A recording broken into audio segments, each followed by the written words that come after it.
नमस्कार दोस्तों, आपका बैंगलोर यूनिवर्सिटी हिंदी चैनल में स्वागत है। आज हम अगरतला और कलाएं यात्रा वृत्तांत पर चर्चा करेंगे, जो फर्स्ट सेमेस्टर बीबीए के पाठ्यक्रम का हिस्सा है। इसके महान लेखक प्रयाग शुक्ल हैं और यह कहानी गद्य गरिमा पुस्तक में शामिल है। चलिए इसे समझते हैं। अगरतला और कलाएं यात्रा वृत्तांत का सारांश। इस यात्रा वृत्तांत में लेखक प्रयाग शुक्ल जी ने त्रिपुरा की राजधानी अगरतला के सांस्कृतिक, ऐतिहासिक और प्राकृतिक पहलुओं का जीवंत वर्णन प्रस्तुत किया है। यह वृत्तांत पाठकों को त्रिपुरा की विविध कलात्मक और सांस्कृतिक धरोहरों से परिचित कराता है। लेखक सबसे पहले अगरतला के प्रसिद्ध खजूर बागान क्षेत्र का जिक्र करते हैं। इस क्षेत्र का नाम खजूर के पेड़ों की प्रचुरता के कारण पड़ा। लेखक को वहां एक छोटा सा सरोवर दिखाया गया जिसे खजूर के पेड़ों ने घेर रखा था। त्रिपुरा की प्रमुख भाषा बांग्ला है और आदिवासी अपनी काकबारोक भाषा में संवाद करते हैं। लेखक बताते हैं कि काकबारोक भाषा के पुनरुद्धार के लिए प्रयास जारी हैं और इसमें समकालीन साहित्य भी लिखा जा रहा है। लेखक अगरतला के पर्यटन स्थल गीतांजलि अतिथि गृह और सोनार तुरी का उल्लेख करते हैं, जिनके नाम रविंद्रनाथ ठाकुर की कृतियों से प्रेरित हैं। रविंद्रनाथ ठाकुर का त्रिपुरा के राजपरिवार से घनिष्ठ संबंध था और उनके योगदान को याद करते हुए अगरतला के चौकों और दीवारों पर उनकी मूर्तियां और चित्र देखने को मिलते हैं। लेखक ने मालांच वन जाने की इच्छा व्यक्त की, जहां रविंद्रनाथ जी अक्सर जाते थे। हालांकि वह इस वन तक नहीं पहुंच सके, लेकिन उन्होंने उस मार्ग पर घूमते हुए वहां के प्राकृतिक सौंदर्य का आनंद लिया।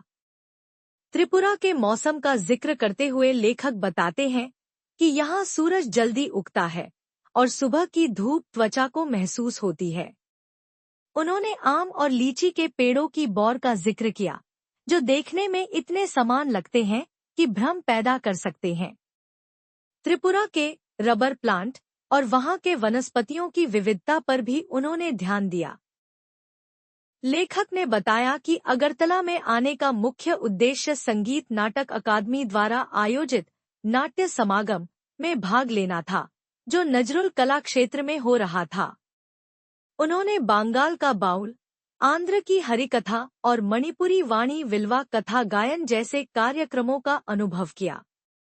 नजरुल कला क्षेत्र में स्थानीय कुम्हारों के मिट्टी के घड़ों को मास्क और त्रिभुजाकार आकृतियों में बदलकर कलाकारों ने एक नई रचना का प्रदर्शन किया। इस परिसर में राष्ट्रीय नाट्य विद्यालय की शाखा भी है, जो छात्रों को अभिनय में प्रशिक्षित करती है। साथ ही संगीत नाटक अकादमी का त्रिपुरा केंद्र और साहित्य अकादमी की शाखाएं भी यहाँ मौजूद हैं। अगरतला की एक प्रमुख पुस्तक दुकान बुक वर्ल्ड का वर्णन करते हुए लेखक ने उसके मालिक देवानंद दास से अपनी मुलाकात का जिक्र किया। देवानंद जी न केवल साहित्य प्रेमी थे, बल्कि उन्होंने लेखक की मुलाकात स्थानीय बंगाली लेखकों और कवियों से भी कराई। इस चर्चा में कविताओं का पाठ हुआ और साहित्य पर संवाद हुआ। लेखक ने कवि जीवनानंद दास और रविंद्रनाथ ठाकुर की कविताओं का उल्लेख किया।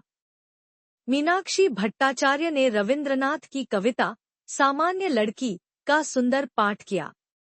इस यात्रा वृत्तांत में लेखक ने अगरतला और खजूर बागान इलाके की सांस्कृतिक धरोहर को बड़े प्यार और आत्मीयता से चित्रित किया है। यहाँ का प्राकृतिक सौंदर्य, लोक कला और साहित्यिक परिवेश उनके मन में अमिट छाप छोड़ गया। इस वृत्तांत के माध्यम से लेखक ने त्रिपुरा की कला, साहित्य और सांस्कृतिक समृद्धि को उजागर किया है, जो पाठकों को इस स्थान से जोड़ती है। 1 मार्क क्वेश्चंस। प्रश्न: अगरतला और कलाएं यात्रा वृत्तांत के लेखक कौन हैं? उत्तर: प्रयाग शुक्ल जी। प्रश्न: अगरतला के खजूर बागान इलाके का नाम क्यों पड़ा? उत्तर: क्योंकि पहले वहां खजूर के पेड़ बहुत अधिक संख्या में थे। प्रश्न: त्रिपुरा की प्रमुख भाषा कौन सी है? उत्तर बंगाली। प्रश्न, त्रिपुरा के आदिवासी कौन सी भाषा का उपयोग करते हैं? उत्तर काकबारक।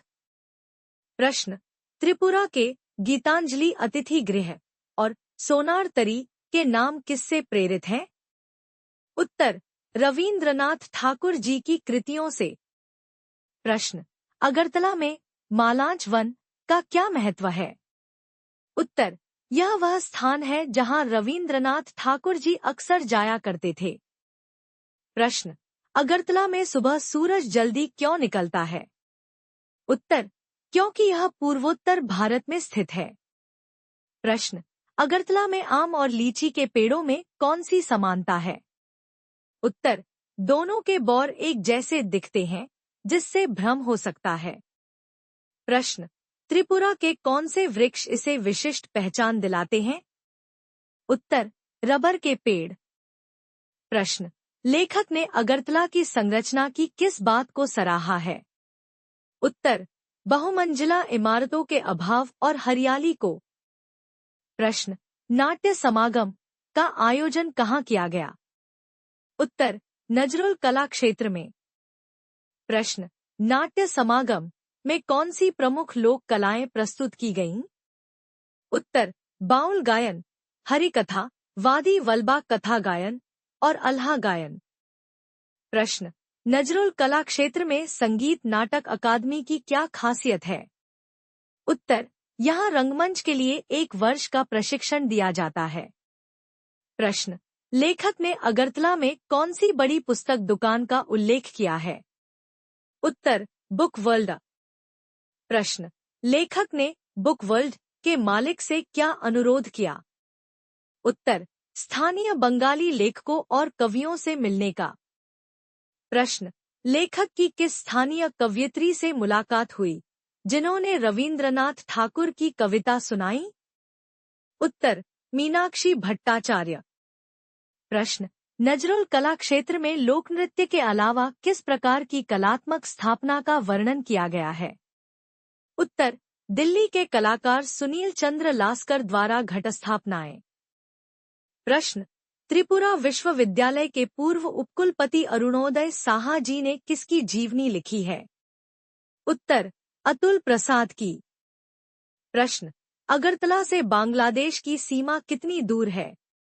उत्तर, 3 से 4 किलोमीटर।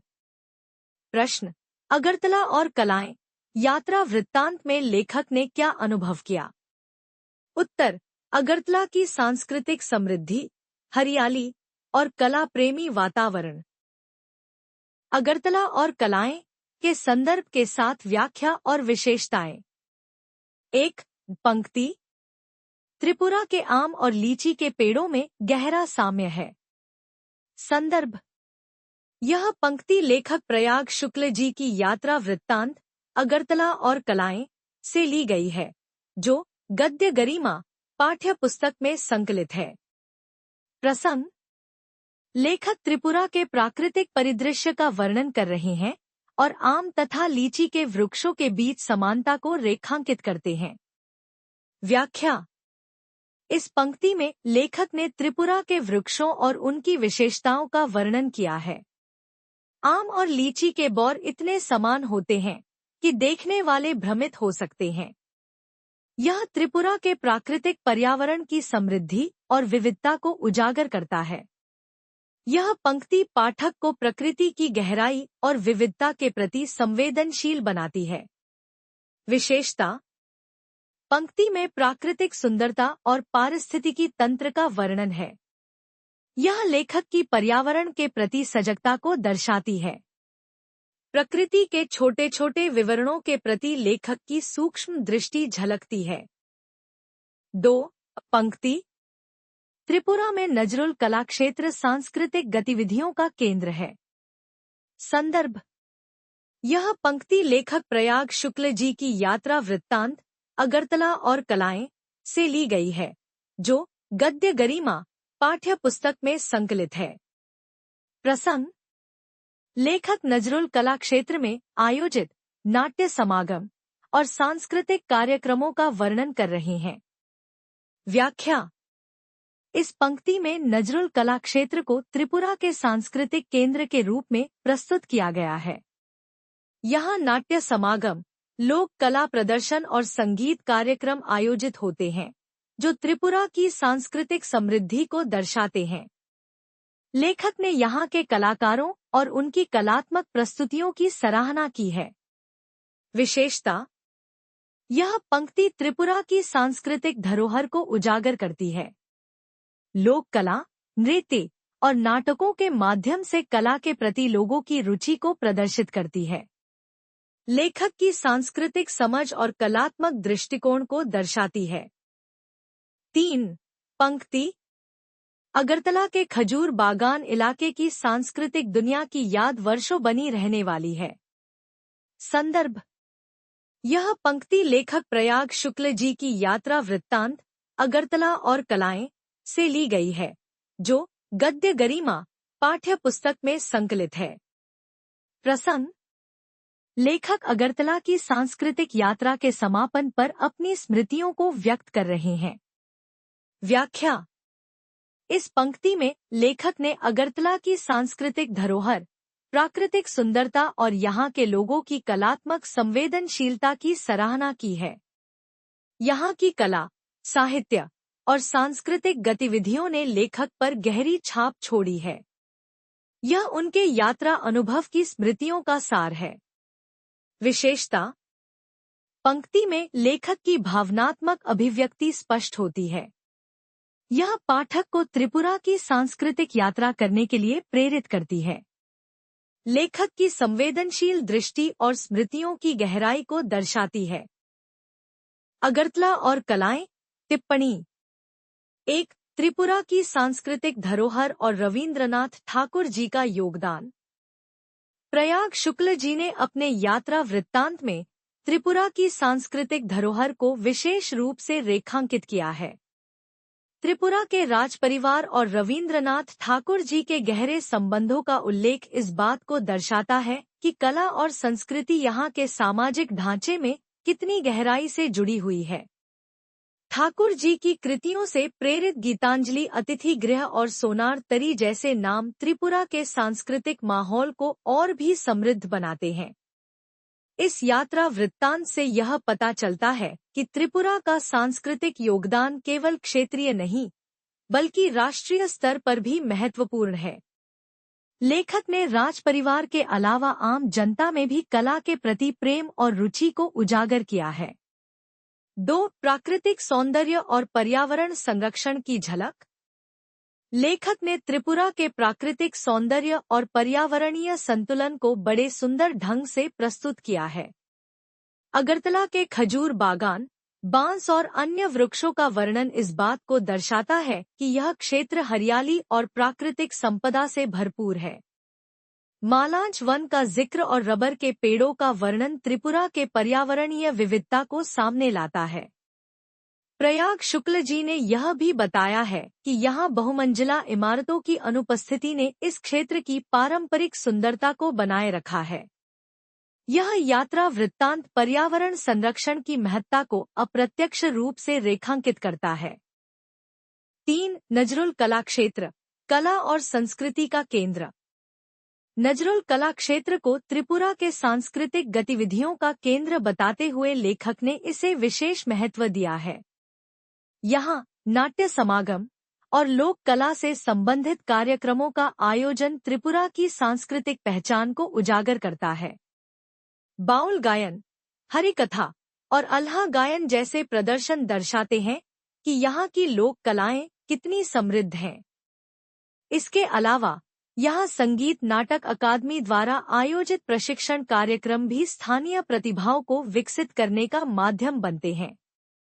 इस क्षेत्र में साहित्य अकादमी और नेशनल बुक ट्रस्ट के पुस्तक केंद्र भी साहित्य और कला के प्रति जनमानस की रुचि को प्रकट करते हैं। 4. अगरतला के लोगों की आत्मीयता और साहित्यिक चर्चा। अगरतला के स्थानीय लोगों की आत्मीयता और साहित्यिक रुचि इस यात्रा वृत्तांत का एक प्रमुख आकर्षण है। बुक वर्ल्ड के मालिक देवानंद दास के माध्यम से लेखक ने स्थानीय कवियों और लेखकों से संवाद स्थापित किया। यह गोष्ठी एक साहित्यिक चर्चा का रूप ले लेती है, जहां रवींद्रनाथ ठाकुर जी और जीवनानंद दास जैसे साहित्यकारों की कविताओं पर विचार विमर्श होता है। यह दिखाता है कि अगरतला केवल सांस्कृतिक रूप से ही नहीं, बल्कि साहित्यिक रूप से भी समृद्ध है। लेखक ने स्थानीय कवयित्री मीनाक्षी भट्टाचार्य द्वारा ठाकुर जी की कविताओं की प्रस्तुति का उल्लेख करते हुए यहाँ की साहित्यिक क्षमता को सराहा है। यह पूरे यात्रा वृत्तांत को एक गहराई और भावनात्मक जुड़ाव प्रदान करता है। Thank you for watching. अगर आपको ऐसे चैप्टर्स के एक्सप्लेनेशंस पसंद आए, तो प्लीज मेरे चैनल को लाइक और सब्सक्राइब जरूर करें। अपने फ्रेंड्स के साथ भी शेयर करें और हम मिलेंगे अगले चैप्टर एक्सप्लेनेशन में। सी यू नेक्स्ट टाइम।